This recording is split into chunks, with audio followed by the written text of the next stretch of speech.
Bonjour à tous, nous poursuivons aujourd'hui avec la troisième Mishnah du premier pérek de Masechet Yebamot. La Mishnah poursuit, nous dit Shesh Arayot Chamurot Meilu.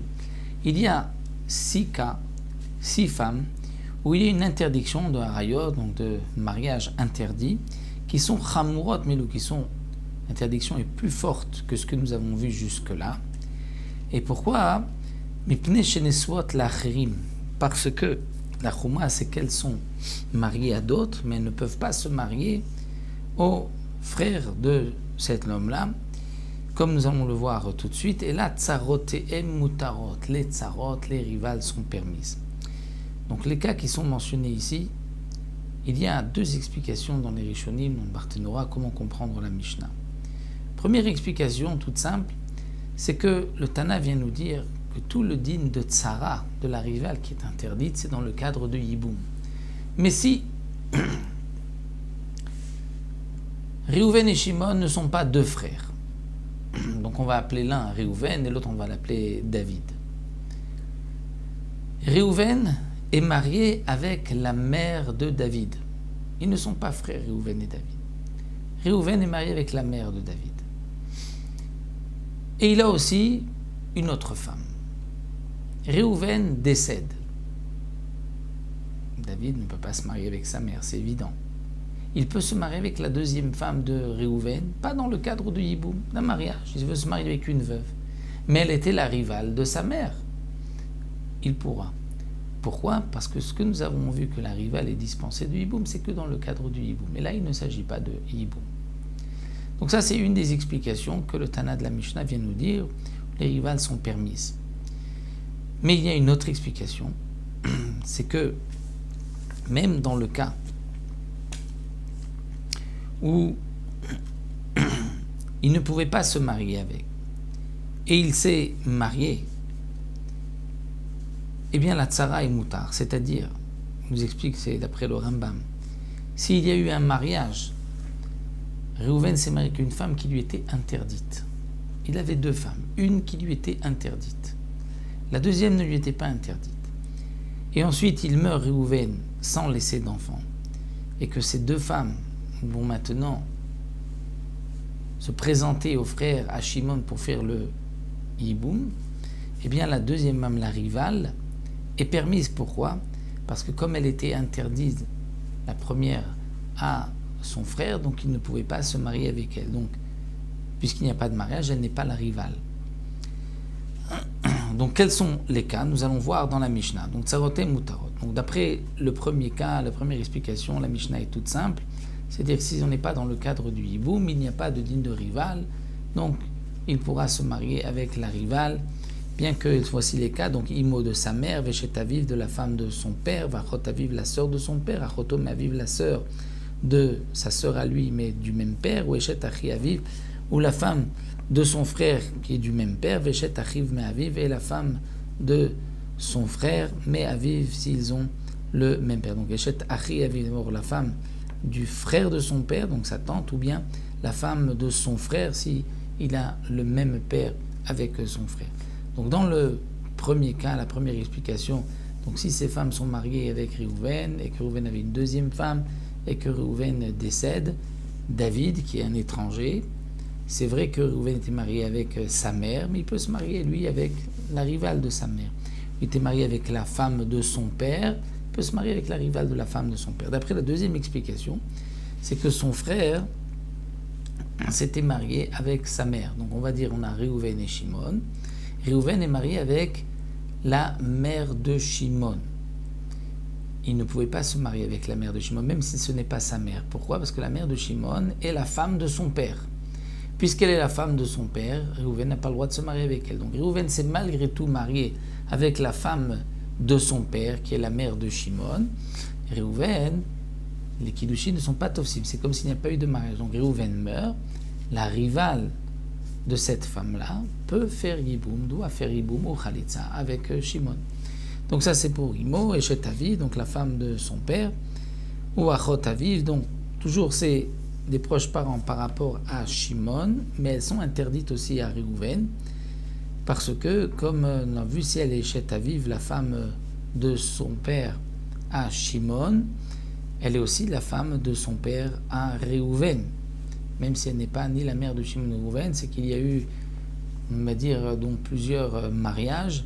Son père s'est marié au moins 2 fois. Donc le lien de Yiboum, c'est toujours par rapport au père, même s'ils n'ont pas la même mère. Donc on va dire que Réhouven s'est marié avec la femme du père de Shimon, qui est aussi la femme du père de Réhouven. Donc Réhouven n'avait pas le droit de se marier avec cette femme-là.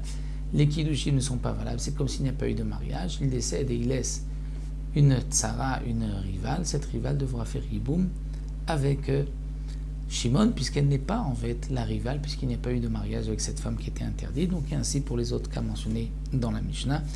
Donc voici une petite Mishnah. On se retrouvera à Bezrat Hashem avec une nouvelle marloquette dans la 4e Mishnah.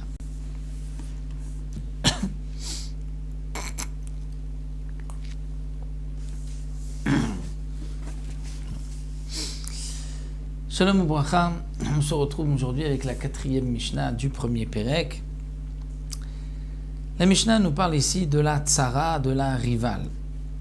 Alors, nous avons vu dans la première Mishnah, Réhouven et Shimon sont 2 frères. Réhouven est marié avec la fille de Shimon. Réhouven meurt sans laisser d'enfant. Il est marié avec la fille de Shimon, mais il avait une autre femme aussi. Nous avons vu que, puisque la fille de Shimon ne peut pas faire Yiboum avec son propre père, avec Shimon, qui est le frère de son mari aussi, bien la rivale, la deuxième femme, ne pourra pas non plus faire ni Yiboum ni Khalitza avec Shimon. Elles sont dispensées toutes les deux de Yiboum de Khalitza. Mais Bet Shammai, Matirim Atzarot Leachim. Bet Shammai disent non. Les rivales sont permises. Dans la première Mishnah, ce que nous avons vu, c'est l'avis de Bet Hillel, que les 15 femmes interdites vont dispenser même leurs rivales du Yiboum. D'après Bet Shammai, non. Les rivales peuvent se marier avec le Yabam. Donc Réhouven est marié avec la fille de Shimon et il a une deuxième femme. Cette deuxième femme fera Yiboum avec Shimon. Donc Bet Shammai permettent les tsarot, les rivales, achim aux frères. Bet Hillel osrim, Bet Hillel interdisent. Khaltsu, si elles ont fait Khalitza, les rivales, d'après Bet Hillel, il n'est pas nécessaire de faire de Khalitza. Il n'y a pas d'Yiboum, il n'y a pas de Khalitza. Donc s'il n'y a pas d'Yiboum, il n'y a pas de Khalitza. C'est comme si la Khalitza n'a pas été faite. On sait que une femme qui a eu la Khalitza est interdite dorénavant à un Kohen. Et bien là, pour Bet Hillel, puisqu'il n'y a pas besoin de faire de Khalitza pour la rivale, même si on a fait une Khalitza, ça ne signifie rien du tout. Et donc elle peut se marier avec un Kohen. Mais d'après Bet Shammai, puisqu'il a dit que la rivale est permise à Shimon, donc elle doit faire au moins Khalitza. Elle a fait Khalitza, elle est interdite à un Kohen. Khaltsu, Bet Shammai posim la kiuna. Si elles ont fait donc les rivales une Khalitza, Bet Shammai disent dispenser. Elles sont pturot, maintenant elles sont psoulot, interdites à un Kohen. Bet Hillel disent non, marchérim, c'est permis avec un Kohen. Parce qu'il n'y a pas eu de Khalitza. On va plus loin. La rivale Niti Abmou, elle a fait Yiboum. D'après Bet Shammai, elle avait le droit de faire Yiboum. Elle devait même, oui, Yiboum ou Khalitza. D'après Bet Hillel, c'était une interdiction de faire le Yiboum. Pourquoi ? Parce que de la même manière que la fille de Shimon est interdite à Shimon, sa rivale aussi est interdite à Shimon. Donc, si Niti Abmou, Bet Shammai marchirim, Bet Shammai disent que c'est kasher. C'est-à-dire quoi kasher ? Au Kohen. Si ensuite le mari décède, elle pourra se marier avec un Kohen. Parce qu'il n'y a pas eu de relation interdite, il y a eu un Yiboum permis. Bet Hillel poslim, Bet Hillel dit non. Étant donné que la rivale était interdite à Shimon, si elle fait Yiboum avec Shimon, donc il y a eu là une relation interdite qui va dorénavant l'interdire à un Kohen, puisque toute femme qui a une relation interdite est interdite ensuite à un Kohen. Même si Shimon décède, on va dire il décède cette fois-ci en laissant des enfants. Donc il n'y a plus d'autres frères, donc il n'y a plus de Yiboum. Elle veut se marier avec un Kohen. D'après Bet Hillel, elle ne pourra pas, puisque lorsqu'elle s'est mariée avec Shimon, il y a une relation interdite qui la rend interdite à un Kohen. Afalpi shelo osrim velu matirim. Donc bien que Bet Hillel vont interdire la rivale de ces 15 femmes aux frères, et que Beth Shammai vont permettre, eh bien que Elou Posli Velo Marchérim vont dire elle est dorénavant interdite à un Kohen de donner permise à un Kohen, bien Lo Nimnu Beth Shammai Minisan Hashim Bet Hillel. Beth Shammai ne sont pas abstenus de se marier avec des filles, des femmes qui suivaient l'opinion de l'école de Hillel. Velo Bet Hillel, mi Beth Shammai et ni Bet Hillel de Beth Shammai. C'est-à-dire, d'après Beth Shammai, lorsque la rivale de la fille de Shimon a fait Yiboum avec Shimon et qu'ensuite elle a eu des enfants, pour Beth Shammai, elle a accompli la mitzvah de Yiboum. Pour Beth Hillel, il n'y avait pas de Yiboum. Donc s'il n'y a pas de mitzvah de Yiboum, c'était la femme de son frère. La femme de son frère lui a interdite, les enfants sont mamzerim. Donc si les enfants sont mamzerim, pour Beth Shammai, ce qui était une mitzvah, pour Beth Hillel, c'est un mamzer. Donc le Tana de la Mishnah vient nous dire que malgré tout, Beth Shammai et Beth Hillel se mariaient entre eux. Comment est-ce possible? Puisque pour Beth Hillel, il y avait des mamzerim chez Beth Shammai. Eh bien, le Barthénora, la Gemara nous explique, Beth Shammai respectait aussi Hillel. Beth Hillel leur disait, cette femme-là, cette mamie-là, vous ne pouvez pas vous marier, parce que pour vous, ce sont des mamzerim. Mais lorsque ce n'est pas des mamzerim, lorsqu'il n'y a pas de problème, leur disait, là, vous pouvez vous marier. Et donc, il y avait une confiance entre l'école de Beth Shammai et de Beth Hillel, de dire, attention, ces femmes-là sont interdites pour vous, celles-ci sont permises pour vous. De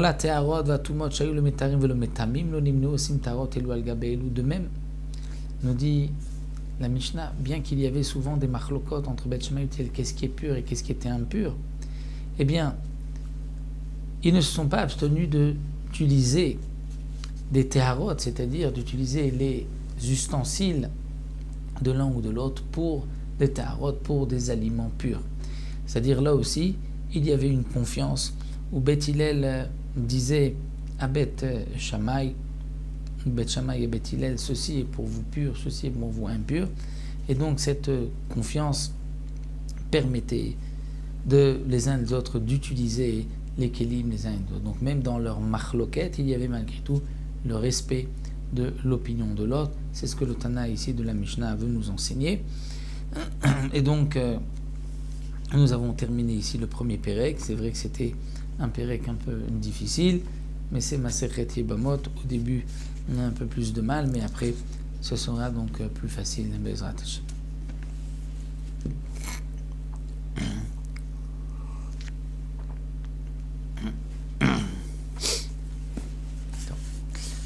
Shalom Ubracha, nous poursuivons aujourd'hui avec le deuxième pérek de Masechet Yebamot à la première Mishnah.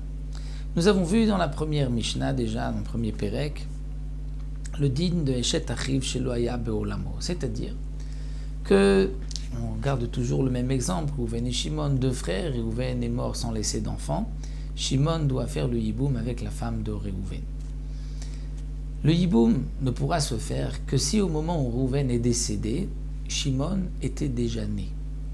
Mais si Shimon, le tout petit frère de Reuven, est né après le décès de Reuven, même lorsque Shimon va grandir, va avoir 13 ans, il ne pourra pas accomplir la mitzvah de Yiboum, et il n'a pas non plus besoin de faire Khalitsa, puisque au moment où son frère est décédé, il n'était pas né, il n'était pas encore vivant. Donc là, le Tana de la Mishnah nous dit Ketzad Eshet Achiv Shelo Haya Be'olamo. Comment nous avons vu aussi que la femme de son frère, Shelo Haya Be'olamo, qui n'était pas donc Be'olamo dans son monde, c'est-à-dire lorsqu'il est décédé, il n'était pas encore né. Dans quel cas, même la rivale, comme nous l'avons vu, va être dispensée de Yiboum. Alors la Mishnah nous dit Shnei Achim, on a deux frères. Umet Achad Mem, on va les appeler cette fois-ci pour garder l'exemple le plus simple de la Mishnah. Donc Shnei Achim, on a deux frères, Reuven et Shimon. Umet Achad Mem, et Reuven est décédé. Velon Adlaem Ach, et ensuite ils ont eu un petit frère, on va l'appeler Lévi. Donc Lévi, lui, n'est pas concerné par le Yiboum, mais la Khalitsa de la femme de Reuven. Donc Shimon, lui, a dû faire le Yiboum de la femme de Reuven. Il s'est marié, il a fait le Yiboum de la femme de Reuven, et Vamet, et à son tour, il est mort. Et il avait, lui, une autre femme. la première femme de Shimon, c'est-à-dire celle qui était la femme de Réhouven, est interdite à Lévi, puisque par rapport à Lévi, c'est la femme de son frère Réhouven, avec laquelle il n'a pas de mitzvah de hiboum. Même si elle était une fois la femme de son frère, elle reste interdite à jamais. Il ne pourra se marier que dans le cadre de hiboum, mais comme lui est né après le décès de Réhouven, donc elle reste la femme de Réhouven qui lui est interdite, même si elle s'est mariée avec Shimon et que maintenant Shimon est décédé et que Lévi doit faire hiboum avec la femme de Shimon, mais celle-ci lui est interdite. Donc Arishona Yotzet Mishem Tarif Shela Beolamo, elle sort, c'est-à-dire elle n'a pas ni de hiboum ni de chalitza parce que c'était la femme de son frère Réhouven qui n'était pas à son époque, c'est-à-dire puisque lui, Lévi, est né après. Ve'ashnia, la deuxième femme de Shimon, qui aurait pu faire yiboum avec Lévi, en est dispensée Mishum Tsarata parce qu'elle est la rivale d'une femme qui lui est interdite. Asa ba ma'amar vamet. Shnia cholet sedanomitia bemet. Là, on a un cas un peu plus compliqué. C'est que dans le yiboum, il y a deux étapes. Première étape, c'est le ma'amar, c'est-à-dire des kiddushin qui sont midera banan. Il va lui donner même de l'argent, ou va lui dire voilà, on va accomplir la mitzvah de yiboum. Minatora, le yiboum se fait par le mariage directement. Mais midera banan, il y a un ma'amar, c'est-à-dire on lui dit voilà, elle va être mekudeshet, il va la prendre, il va faire le yiboum. Lorsqu'on a fait le ma'amar, elle n'est pas encore sa femme, ce n'est pas encore sa yivama. Une fois qu'un homme accomplit la mitzvah de yiboum, c'est sa femme.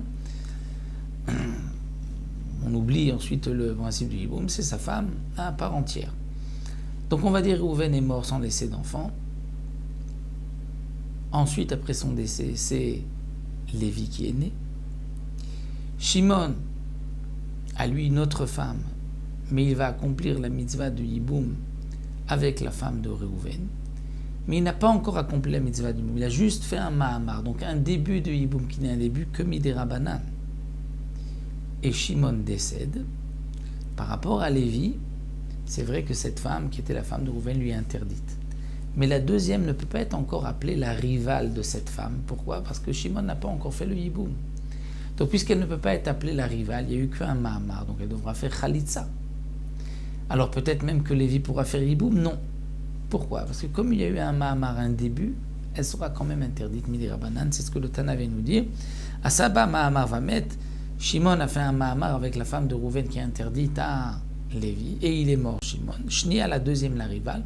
Choletzet, elle doit faire chalitza parce qu'elle n'est pas vraiment la rivale de cette femme-là. Velo metia bemet parce qu'elle est quand même un petit peu, puisqu'il y a eu un début, donc on ne pourra pas faire hiboum.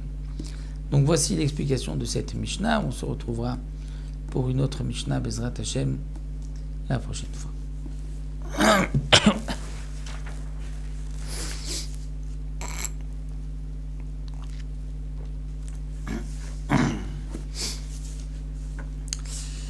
Shalom Ubracha, nous retrouvons avec la deuxième Mishnah du deuxième Pérec de Masechet Yevamot. La Mishnah nous dit, toujours dans le cadre de Yiboum, de Chalitza, voici encore des cas compliqués. Shne Achim, deux frères, comme on a pris l'habitude de les appeler, Réhouven et Shimon, deux frères. Umet Achad Mehem, et un des deux est mort. Veibem Hasheni et Eshet Achiv. Et le deuxième, donc Shimon, donc on va dire Réhouven est mort, et Shimon fait yiboum avec la femme de son frère. Donc il a d'abord fait yiboum avec la femme de Réhouven. Et ensuite est né Lévi, un petit frère de Réhouven et de Shimon. Vamet, et ensuite Shimon est décédé. Et Shimon avait deux femmes. Une femme auparavant qu'il avait, et ensuite il a pris la Yébama de la femme de Réhouven. La femme de Réhouven, vis-à-vis de Lévi, est-elle permise ou interdite ? Parce que comme nous l'avons vu, un homme ne peut pas faire de yiboum avec la femme de son frère si lui est né après le décès de son frère. C'est comme nous l'avons vu, Eshet Achiv Shelo Haya Beolamo. Eh bien, ici nous dit la Mishnah, Arishona, la première, qui était la femme de Réhouven, elle restera tout le temps, toujours interdite à Lévi. Parce que pour Lévi, c'était la femme de son frère Réhouven qui est décédée. Et comme lui n'avait pas la mitzvah de Yiboum, puisqu'il n'est né qu'après, elle lui restera interdite toute sa vie. Donc maintenant, même si elle s'est mariée entre-temps à Shimon, et que vis-à-vis de Shimon, Lévi a la mitzvah de Yiboum, mais vis-à-vis de cette femme, il n'y a pas de Yiboum. Donc elle est dispensée de Yiboum de Khalitsa. La deuxième, Ve'ashnia, la deuxième est la rivale. Donc Mishum Tsarata, elle est aussi dispensée parce que c'est la rivale d'une femme qui est interdite à Lévi. Asaba Mahamar, si Shimon avait fait le Mahamar, c'est-à-dire qu'il avait juste dit, il a donné des Kiddushin, on va se marier, mais il n'a pas fait encore le Yiboum. Donc la rivale de cette femme-là, lorsque Shimon décède, n'est pas vraiment la rivale, puisqu'il n'y a pas eu encore de Yiboum. Donc, on avait vu Choletzet de l'Omitiam. On fait Khalitsa, mais pas Yiboum. Khalitsa, parce que ce n'est pas vraiment sa rivale, mais pas Yiboum, parce que quand même il a fait un Mahamar. Jusque-là, nous n'avons pas vu de Chidouche, ça reprend en vérité la première Mishnah, sauf que dans la première Mishnah, le petit frère Lévi est né avant que Shimon fasse le Yiboum avec la femme de Rouven, et dans cette deuxième Mishnah, il est né après que Shimon ait fait le Yiboum avec la femme de Rouven, mais pour Tanakama, il n'y a pas de différence. Mais attention, le Tana poursuit, nous dit Rabbi Shimon Omer, mais yabem les omem shiirtse ou cholet les omem shiirtse. Rabbi Shimon n'est pas d'accord. Rabbi Shimon dit il pourra faire Yiboum avec une des deux femmes de Réhouven ou faire Khalitsa, une des deux femmes de Shimon, ou faire Khalitsa avec une des deux femmes de Shimon. Pourquoi? Parce que Rabbi Shimon considère que comme au moment où Réhouven est décédé, Lévi n'était pas encore né, et Shimon a fait Yiboum avec la femme de Réhouven avant que Lévi ne naisse. Donc lorsque Lévi est né, il n'avait pas devant lui la femme de son frère Réhouven, il avait maintenant la femme de son frère Shimon, puisqu'avec le Yiboum, elle est devenue la femme de son frère Shimon. Donc si Shimon décède, il pourra accomplir la mitzvah du Yiboum avec la femme de Shimon, celle-ci ou même la rivale, parce qu'elle ne lui est pas interdite. Dans quel cas elle est interdite? C'est dans le cas de la première Mishnah, même d'après Rabbi Shimon. C'est-à-dire que Réhouven est décédé, et là, Lévi est né, et ensuite Shimon va faire Yiboum. Là, elle restera la femme de son frère Shlomo Beolamo qui est interdite à jamais. Mais étant donné que ici, Shimon s'est marié avec elle, a fait Yiboum avant que Lévi ne naisse, lorsque Lévi est né, il avait devant lui la femme de Shimon, pas la femme de Réhouven. Donc elle lui est permise, il pourra faire Yiboum Khalitsa à elle ou à la rivale sans aucun problème. Donc voici ce que le Tana nous enseigne ici, cette marloquette. Nous nous retrouverons pour une autre Mishnah à la prochaine.